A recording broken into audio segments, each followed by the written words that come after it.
Level playing field তৈরি করে সকল মানুষের সমান অধিকার তৈরি করে অবিলম্বে জুলাই সনদ বাস্তবায়ন করার মাধ্যমে জুলাই সনদের ভিত্তিতে বাংলাদেশের মানুষ যে নির্বাচন চাচ্ছে সেই নির্বাচন হবে।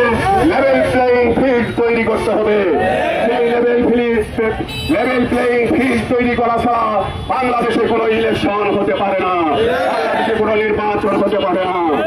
তবে পরিষ্কার করে জামাত ইসলামীর পক্ষ থেকে আমরা বলতে চাই, জামাত ইসলামী যে কোনো সময় ইলেকশন করার জন্য প্রস্তুত। আগামী ফেব্রুয়ারিতে যে ইলেকশনের কথা ঘোষণা করা হয়েছে সেই ইলেকশন করার জন্য, সেই নির্বাচন অংশ নেওয়ার জন্য জামাত ইসলামী সামগ্রিকভাবে প্রস্তুতি নিয়ে আছে। কাজেই তার আগে এই 5 দফা বাস্তবায়ন করতে হবে, এই 5 দফা গ্রহণ করতে হবে। পিয়ারের ভিত্তিতে লেভেল প্লেইং ফিল্ডে খুনিদের বিচার করে, গণহত্যাকারীদের বিচার করে সুন্দর একটি পরিবেশে অবশ্যই আগামী ফেব্রুয়ারিতে জাতীয় নির্বাচনের ব্যবস্থা করতে হবে। সম্মানিত ভাই ও বন্ধুগণ, আমরা মনে করি গত বছর জুলাই আগস্টে ছাত্র জনতা যে জন্য জীবন দিয়েছিল, যে বৈষম্য বিরোধী আন্দোলন করেছিল, সেই বৈষম্য যদি আমরা দূর করতে চাই, বাংলাদেশের মানুষের ভাগ্য যদি পরিবর্তন করতে চাই, বাংলাদেশে যদি সুখ সমৃদ্ধি নিশ্চিত করতে চাই, বাংলাদেশে যদি কল্যাণ প্রতিষ্ঠা করতে চাই, ন্যায় ইনসাফ প্রতিষ্ঠা করতে চাই, তাহলে আল্লাহর আইন আল কোরআনের ভিত্তি ছাড়া অন্য কোনো রাস্তা আমাদের সামনে নেই।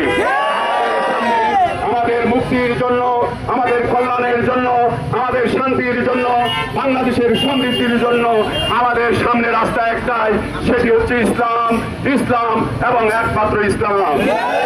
আমরা পরিষ্কার করে বলতে চাই, আগামী জাতীয় নির্বাচন হবে ইসলামের পক্ষে নির্বাচন, দাঁড়িপাল্লার পক্ষে নির্বাচন, ন্যায় ইনসাফের ভিত্তিতে নির্বাচন। আর তাই সেই নির্বাচনে সকলকে ইসলামের মার্কা, ন্যায় ইনসাফের মার্কা, জামাত ইসলামী দাঁড়িপাল্লা মার্কায় সকলে মিলে ভোট দিবেন, সহযোগিতা করবেন ইনশাআল্লাহ।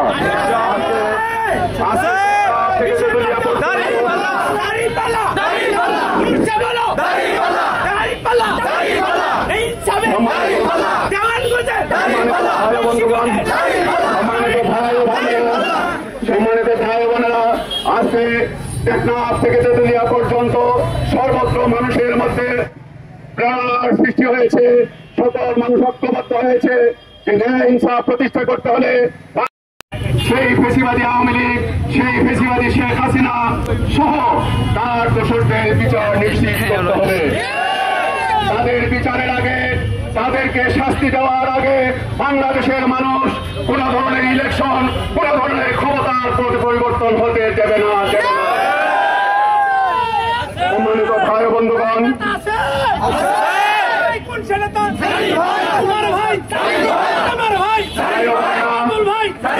প্রিয় ভাই ও বোনেরা, আমরা আজকের এই বিক্ষোভ সমাবেশে একথাও পরিষ্কার করে বলতে চাই, বাংলাদেশেও পরীক্ষামূলকভাবে হলেও পিআর সিস্টেম চালু করতে হবে এবং সেই সিস্টেমের ভিত্তিতেই নির্বাচন হতে হবে।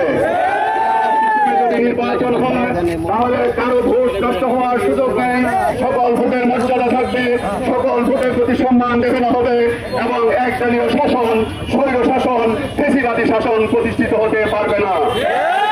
জামাত ইসলামীর পক্ষ থেকে, অন্যান্য রাজনৈতিক দলের পক্ষ থেকে, বাংলাদেশের আপামর জনতার পক্ষ থেকে, দেশবাসীর পক্ষ থেকে আজকে দাবি জানানো হচ্ছে অবিলম্বে পিআর সিস্টেম চালু করতে হবে এবং পিআরের ভিত্তিতে আগামী জাতীয় নির্বাচন সহ জাতীয় নির্বাচন, সকল নির্বাচন সম্পন্ন হতে হবে।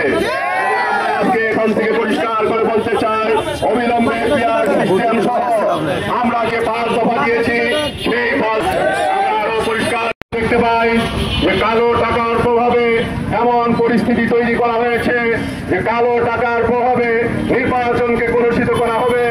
আজও আমরা দেখতে পাচ্ছি যে পুলিশ প্রশাসন ছিল, যে ডিসিএসপি ছিল, যে ওসি ছিল, তারাই এখনো দেশ চালাচ্ছে এবং এরাই রাতের ভোট করেছিল, এরাই প্রহসনের ভোট করেছিল, এরাই বাংলাদেশকে প্রতারণা করেছিল। এই প্রতারকদেরকে দিয়ে, এই দাতাবাজদেরকে দিয়ে, এই ধোঁকাবাজদেরকে দিয়ে যদি আরেকটি ইলেকশনের ব্যবস্থা করা হয় তাহলে সেখানে দুর্নীতিবাজ, ধোঁকাবাজ এবং চাঁদাবাজদের জায়গায় ধান্দাবাজ, চান্দাবাজেরা ক্ষমতায় আসা ছাড়া আর কিছু ঘটবে না। পরিষ্কার করে বলতে চায়, বাংলাদেশের মানুষ ওই ধরনের আরেকটি ইলেকশনের প্রহসন দেখতে চায় না। যে ইলেকশনের মাধ্যমে, যে নির্বাচনের মাধ্যমে চাঁদাবাজ, দুর্নীতিবাজ, দাঙ্গাবাজদের জায়গায় চান্দাবাজ আর ধান্দাবাজেরা ক্ষমতায় আসবে। বাংলাদেশে চান্দাবাজ আর ধান্দাবাজদের দিন নাই। বাংলাদেশের মানুষ আজ শান্তি চায়, বাংলাদেশের মানুষ আজ ন্যায় ও ইনসাফ চায়, বাংলাদেশের মানুষ আজ একটি কল্যাণকর রাষ্ট্র দেখতে চায়। এই কল্যাণকর রাষ্ট্র দেখতে হলে, বাংলাদেশের সুখ সমৃদ্ধি নিশ্চিত করতে হলে রাজনৈতিক অঙ্গনে প্রয়োজনীয় সংস্কার করতে হবে। এই সংস্কার সম্পন্ন করার জন্য ইন্টারিম সরকারের প্রতি উদাত্ত আহ্বান জানাচ্ছি। সম্মানিত ভাইদের, অন্যতম দাবি হচ্ছে, বাংলাদেশে গত বছর 2024 সালের জুলাই আগস্টে যে ছাত্র জনতার আন্দোলন হয়েছিল, যে সংগ্রাম হয়েছিল, ছাত্র জনতার যে রক্ত গিয়েছিল, জীবন গিয়েছিল, ছাত্র জনতার যে ত্যাগ এবং কোরবানি স্বীকার করতে হয়েছিল, সেই ত্যাগ, কোরবানি, সেই রক্ত, সেই জীবনের বিনিময়ে যে সরকার প্রতিষ্ঠিত হয়েছে,